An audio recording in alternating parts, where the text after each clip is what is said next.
ពីមួយថ្ងៃទៅមួយថ្ងៃមានការវិវត្តក៏ដូចជាការផ្លាស់ប្ដូរជារៀងរាល់ថ្ងៃអញ្ចឹងការសិក្សាក៏ដូចគ្នាបងប្អូនអរគ្នាតែកាលណាមនុស្សយើងដាក់អត់តន់សម័យកាលអត់តន់សង្គមទេគឺពិភពលោកនឹងទៅមុនបងប្អូនអញ្ចឹងតើតើនឹងសកម្មភាពក៏ដូចជាចំណេះដឹងមិនថារឿងសុខភាពមិនថាតើតើនឹងរឿង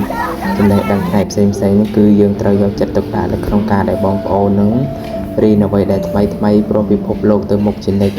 ដោយបងប្អូនឃើញក៏ដូចជាដឹងស្រាប់ហើយនៅពេលបច្ចុប្បន្ននេះសម្បូរអ្នកដែលគាត់កើតបញ្ហាសុខភាពច្រើនមែនតើហើយថ្មីហ្នឹងគឺការដែលមនុស្សគាត់មានវិបត្តិទៅនឹងជំងឺមហារីកក៏កាន់តែសម្បូរនៅក្នុងប្រទេសកម្ពុជារបស់យើងដូច្នេះហើយអ្វីដែលបងប្អូនត្រូវយល់ដឹងត្រូវការពារហ្នឹងគឺតើតើនឹងចំណីអាហារដែលបងប្អូនញ៉ាំចុកជាប្រចាំរាល់ថ្ងៃនឹងឯងជៀសវាងអាហារដែលវិកខ្ចប់ក៏ដូចជាខ្ចប់នៅជ័រផ្លាស្ទិកក៏ដូចជាប្រអប់ដែលប្រើខ្ចប់អាហារដែលបងប្អូនញ៉ាំរាល់ថ្ងៃដែលបងប្អូនខ្ចប់អាហារដែលកំពុងតែក្តៅហើយនៅក្នុងថង់ផ្លាស្ទិកក៏ដូចជានៅក្នុងប្រអប់ជ័រនឹងកាត់បន្ថយក្នុងការញ៉ាំរបស់ទាំងអស់ហ្នឹងបងប្អូនអរគ្នាបង្ការទាំងអស់គ្នាព្រោះ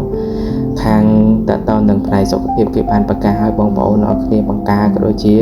ប្រុងប្រយ័ត្នឲ្យមែនតែនពាក់ព័ន្ធជាមួយនឹងអាហារដែលបងប្អូនញ៉ាំរាល់ថ្ងៃព្រោះវាគីមីជាតិពុលច្រើនដែលធ្វើឲ្យបងប្អូននឹងខូចកោសិកាក៏ដូចជាមានបញ្ហាពាក់ព័ន្ធជាមួយនឹងជំងឺមហារីកសូម្បីតែខាងដុកទ័រមួយចំនួននៅពេលបច្ចុប្បន្នក៏គាត់សិក្សាក៏ដូចជារៀនអីដែលថ្មីដែលបងប្អូនអរគ្នាព្រោះពិភពលោកបងប្អូនអរគ្នាត្រូវចាំគឺទៅមុខជានិច្ចតែបងប្អូនអត់ដើរទាន់សម័យកាលអត់ដើរទាន់ពិភពលោកទេ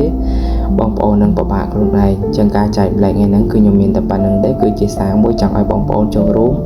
ធ្វើម៉េចថែទាំសុខភាពថែទាំរាងកាយទាំងអស់គ្នាដើម្បីរស់នៅដោយមានសេចក្តីសុខសុខភាពល្អយូរវែងគ្រប់ក្រុមគ្រួសារអរគុណច្រើន